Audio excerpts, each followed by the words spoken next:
Hola, buenos días seguidores de Sin embargo al aire, los saluda de este lado Daniela Barragán en otro lunes de Crónica de Encierro, en este espacio en el que hablamos de todo menos de coronavirus.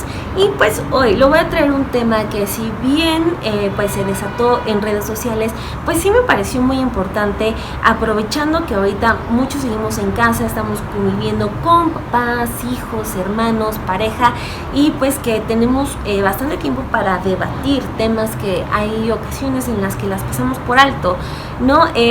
Todo surge a partir del asesinato de George Floyd. Usted como consumidor de noticias sabe que pues el tema del racismo, en este caso por el color de piel, está en el centro de la agenda política internacional junto con la pandemia. En Estados Unidos las manifestaciones han ido escalando, en Europa ya también ha habido manifestaciones, en México la semana pasada ya hubo una manifestación justo afuera de la embajada de Estados Unidos, porque pues el racismo es algo que golpea a todos, y en México tiene sus particularidades y es momento de hablar de racismo en México. Empecemos con unas preguntas para situarnos en el mismo canal. ¿Usted cuántas veces a la semana dice la palabra naco cuando se refiere a alguien? ¿O cuántas veces ha dicho que una persona está prieta? ¿O que está paisano? ¿O que es un indio? Si usted lo ha hecho, si usted lo hace, si esas palabras forman parte de su lenguaje cotidiano, hay que poner bastante atención, porque son cosas que el avance de la sociedad nos tiene que obligar a eliminarlas por completo, y sobre todo a observarlas y a decir claramente que son racismos. Hay quien puede hablar de microracismos, así como se habla de los micromachismos, pero en lo personal pues a mí no me gusta minimizarlo, ¿no? O sea, no es que sea un poquito racista nada más, sino que no, es racismo y punto, y hay que entenderlo así. Y cuando cuando en lo personal alguien diga eso, es decir, oye, no seas racista, no te dices no seas microracista, ¿no? Entonces sí, o sea, son palabras, pero esas palabras se convierten luego en acciones, y pues le traigo cifras de eso, porque pues no es solamente un asunto de percepción. En México el color de piel y nuestro origen, todo tiene repercusiones también en nuestro acceso a las oportunidades, en nuestro acceso a una mejor condición económica. Sí hay cifras sobre eso. Le decía lo de la discusión en redes sociales justo porque apareció en Twitter el actor Tenoch Huerta escribió que si bien era momento de discutir sobre el racismo a partir de la muerte de George Floyd, también era momento de hablar de racismo en México. Y lo que me sorprendió demasiado fue que si bien hubo activistas muy especializados en estos temas que sí brindaron datos, intentaron explicar, hubo muchísimas personas que se fueron como por otra vía, no sé en qué país, en qué mundo más bien viven, pero diciendo, ay no, yo también he sido discriminada por mis ojos azules.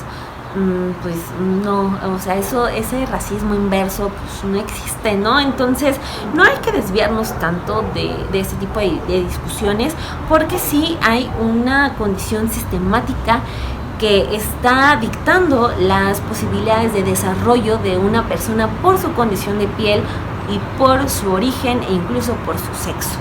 Le traigo las cifras de uno de los estudios de Oxfam, que son de los más recientes. Tuve la oportunidad de ir a la presentación del estudio, fue en agosto del año pasado, ya casi cumple un año. Hay una nota en Sin embargo. El estudio se llama Por mi raza hablará la desigualdad.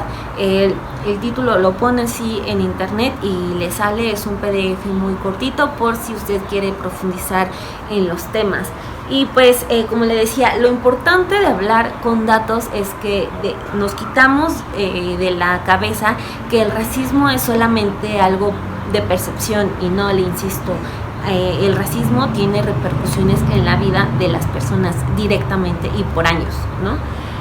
El estudio señala que un mexicano, solo por hablar lengua indígena, identificarse como indígena, ser negro o mulato o tener color de piel oscura, tiene menos probabilidades de avanzar en el sistema educativo, progresar en el ámbito laboral o ser parte de la población con más riqueza.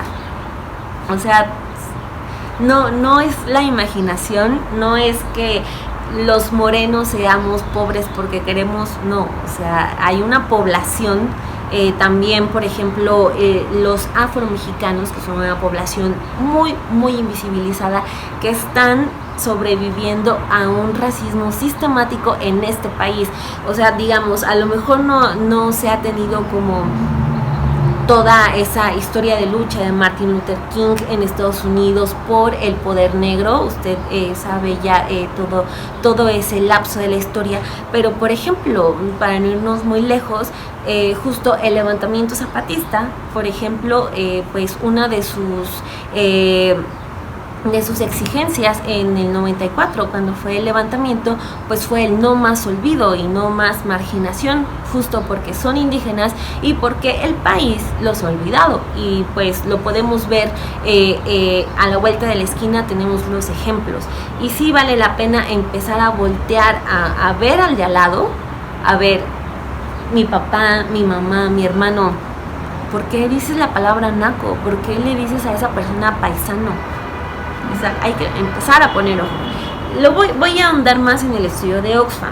Dice que a nivel nacional, quienes pertenecen a los grupos que han experimentado históricamente racismo y discriminación y que están en la población con mayor desventaja económica, el 72% hablan lengua indígena, el 51% se adscriben como indígenas, el 37% son personas mulatas o negras y el 35% dicen tener tono de piel oscuro. Es decir, vean cómo está conformada esa población, que le digo, los que han experimentado históricamente el racismo. Las personas que no son indígenas, ni hablan lengua indígena, ni se identifican como mestizas o blancas, están ubicadas en otros estratos económicos, pues sí, más arriba.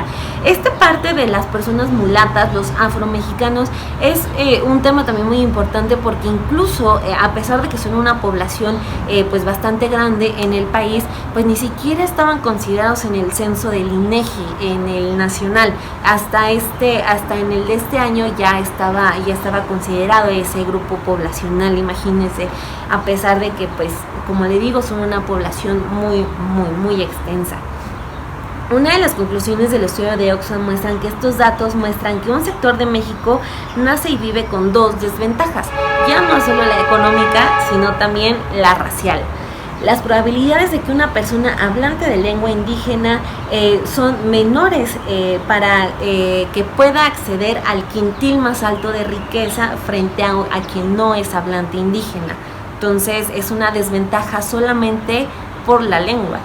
El estudio señala que esta probabilidad de acceder aumenta para los hijos de hablantes de lengua indígena, lo que provoca que ésta deje de preservarse. Es decir, si yo, que hablo una lengua indígena, tuve nulas oportunidades de acceso a unas mejores condiciones de vida, mis hijos las van a tener y el doble. Entonces, ¿qué es lo que conviene más? Pues que aprenda español, ¿no? Y ahí se empieza también a perder esa riqueza cultural, que es riqueza cultural y no debería ser una desventaja para el desarrollo, pero lo está haciendo. Ahora, nos vamos al tono de piel. Por tono de piel, una persona oscura tiene 48% menos de probabilidades para acceder a ese quintil más alto de la riqueza. Y, pues, por sexo. Para una mujer son de 58% menos. O sea, si de por sí tener piel oscura es una desventaja, ser mujer de piel oscura, muchísimo peor. Sobre este mismo tema de género, los datos del estudio de Oxfam muestran que las que hablan una lengua indígena tienen 84% menos de probabilidad de acceder a este grupo económico. O sea, 84% de mujeres que ni en sueños, ni echándole ganas, ni llevando el cambio de uno mismo. Esas frases ya saben, ¿no? El estudio pone énfasis en que frecuentemente las características que son objeto de discriminación operan en conjunto y son las mujeres indígenas de piel morena o oscura las que tienen el peor panorama. La probabilidad de mejorar significativamente su situación económica es 74% menor frente a las que no lo son. O sea, regresa a lo mismo, no es nos damos cuenta que no es una cuestión de echarle ganas, sino sí es un asunto de que hay un tope que no te deja, porque no solamente ve tus características intelectuales, si es que las llegara a ver, sino que ve tu físico, porque estas cuestiones son meramente físicas, ¿no? Y así, ahora, un dato sobre las personas negras o mulatas. Estas tienen 60% en mujeres y 46% en hombres, menos probabilidades de mejorar. Así las cosas, es muy tremendo. No quise atiborrarlo de datos porque luego se pierden, pero lo invito a que revise este estudio de Oxfam, justo cuando, pues sí, como le decía, el tema del racismo está en el centro de la agenda. Usted ya lo escuchó, ya no es solo cosa de estudiar, de levantarse temprano, de barrer mi banqueta, de ceder el paso, no, o sea, por nuestro físico las oportunidades se nos cierran, son muy marcadas, muy distintas con personas que pues son blancas, que no tienen origen indígena, que sí, el sexo también juega un papel importante, incluso ya por la zona en la que uno vive puede también jugar un aspecto importante en su contra. O sea, cuando pues digamos ahorita lo que tendría que ser valorado son las capacidades, es el conocimiento y en fin, o sea, es un asunto que cuando se dice en voz alta pues no le ve uno ni pies ni cabeza. ¿Cómo una persona va a ser menospreciada solamente por su color de piel? Pues sí, está ocurriendo, lleva décadas ocurriendo, y pues yo le invito justo a que tenga este debate, a que tengamos este debate, que hablemos más de eso, que hablemos con nuestros papás, con nuestros abuelos, que digamos, pues sí, por la educación, por el año en el que nacieron, pueden tener ideas un poco, pues, muy arraigadas, en este sentido, pero pues no por eso hay que dejar de platicarlo, sino que justo el hablarlo en voz alta va a hacer que nos demos cuenta que, híjole, es lamentable y muy absurdo el ser racistas en un país tan diverso como México, cuando justo las comunidades indígenas tienen conocimientos ancestrales, tienen toda una historia detrás de ellos, justo cuando pues la mayoría de las personas en México somos de piel morena. Entonces pues ser absurdo, ser racistas en un país como tan diverso, con una población afromexicana tan grande, es realmente absurdo. Le invito a que revise los datos de Oxfam y a que sigamos debatiendo sobre este tema. Espero le haya gustado, espero que lo invite mucho a la reflexión. En fin, eso sería todo por el día de hoy. Pues nos vemos el próximo lunes. No se olvide de darle like y suscribirse al canal de YouTube de Sin embargo al aire. Y pues sí, que este tiempo que nos queda en casa todavía sea de mayor reflexión, para que cuando salgamos pues sí seamos personas distintas y mejores. Cuídese mucho, siga las recomendaciones de salud, si puede quedarse en casa, quédense en casa, y nos vemos el próximo lunes y mañana aquí en Sin embargo al aire. No se pierda Café y Noticias terminando la mañanera. Nos vemos.